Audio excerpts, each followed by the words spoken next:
Patriots Nation, we need to talk this afternoon because there are injuries shaking up the offense, a possible defensive addition that could change the tone in the trenches, a respect test coming against one of the best teams in the league, and a young quarterback showing exactly what kind of leader he is. Nothing is guaranteed. Decisions coming over the next few weeks can change this entire season. Stay with me until the end because there's big stuff happening in Foxborough that a lot of people still aren't seeing. You won't believe what we've got today. So sit down, drop a like, and let's get straight into it. Because the vibe in New England has changed and nobody wants to admit it. Let's start with a gut punch to the heart of this offense. Ramondre Stevenson is still out for Week 10. Keyshawn Boots is also out, and that completely changes how this unit will look against a physical defense. It's not just your fantasy team that feels it. The entire New England offense has to reinvent itself almost overnight. Without Ramondre, this backfield loses that reliable chain mover on third down, the guy who controls the clock and wears defenses down over 4 quarters. In Week 9, we already got a preview of this new reality. Tre'Von Henderson dominating snaps, Terrell Jennings being used in specific situations, and Mike Vrabel making it crystal clear that he's not handing anything to anybody just because of draft status. He praised Jennings in his midweek presser, talked about effort, physicality, attitude. That's a message to the entire locker room. What does that mean on the field? An unpredictable committee.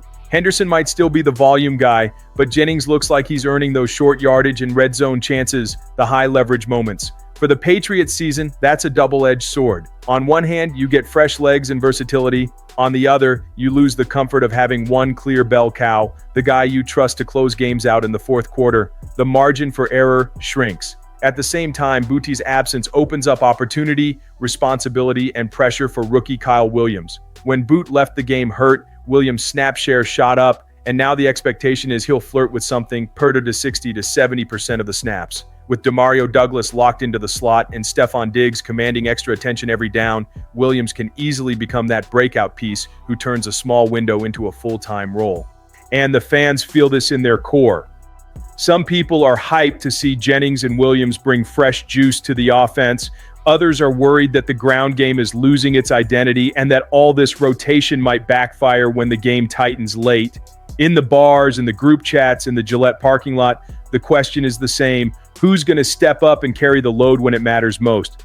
Because all of this now runs through one key factor: chemistry with Drake Maye.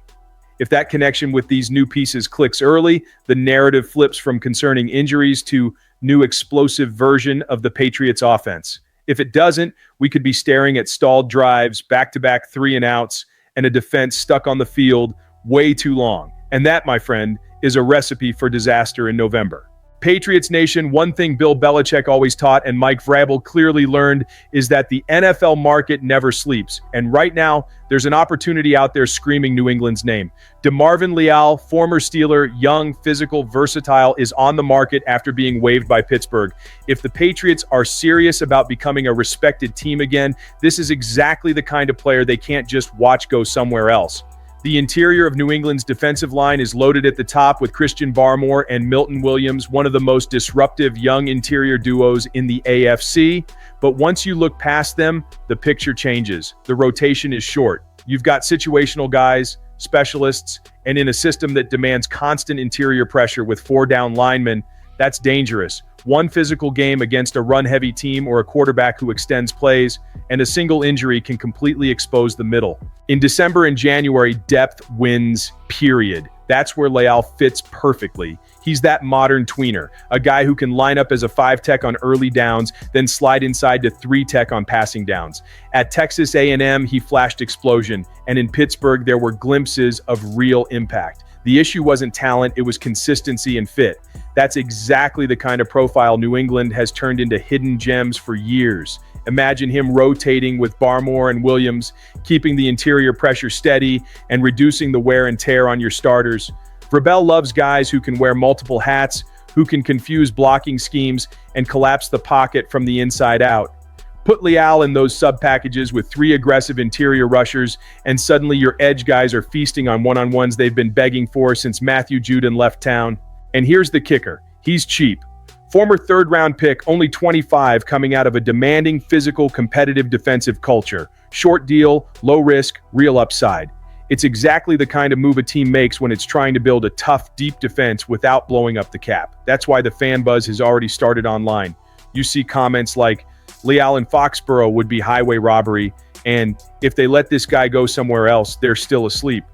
The fit makes so much sense that the question isn't really, does this move make sense anymore? The real question is, are the Patriots going to let another team grab a low-cost, high-upside rotational piece, or are they going to act like a franchise that's seriously trying to climb its way back to the top of the AFC?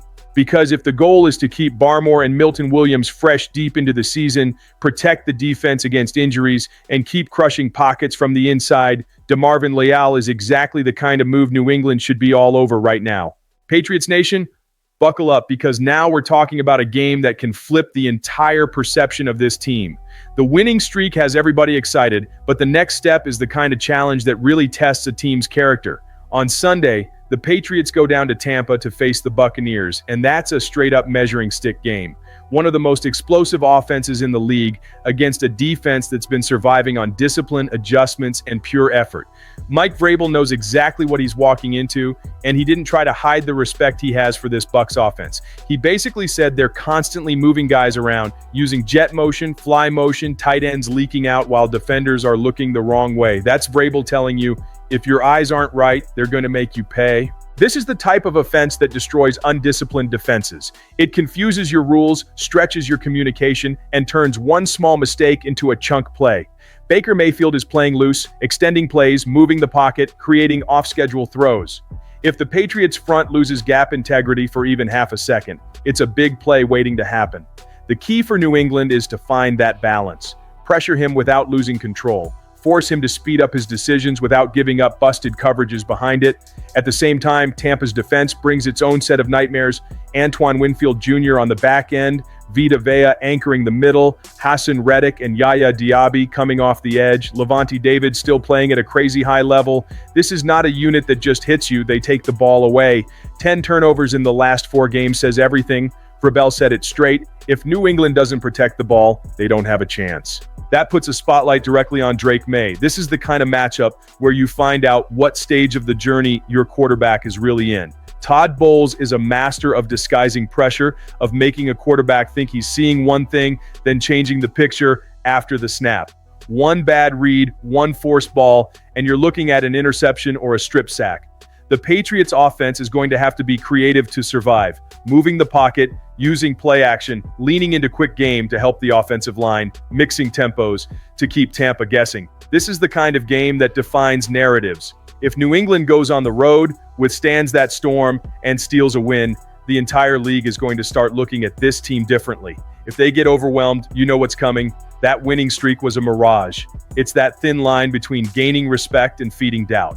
What really stands out, though, is how Vrabel has kept this locker room tight despite all the injuries. You see a team that believes, that fights for each other, that defends itself on the field and in front of the cameras. Fans feel that. There's a sense that the mentality is shifting back to something familiar.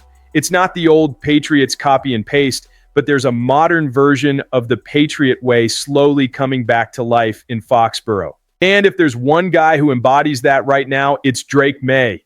In a league where everybody wants to point fingers, he went the other way and took the heat. After being sacked 16 times over the last 3 games, the rookie stepped in front of the microphones and said straight up that a lot of that is on him.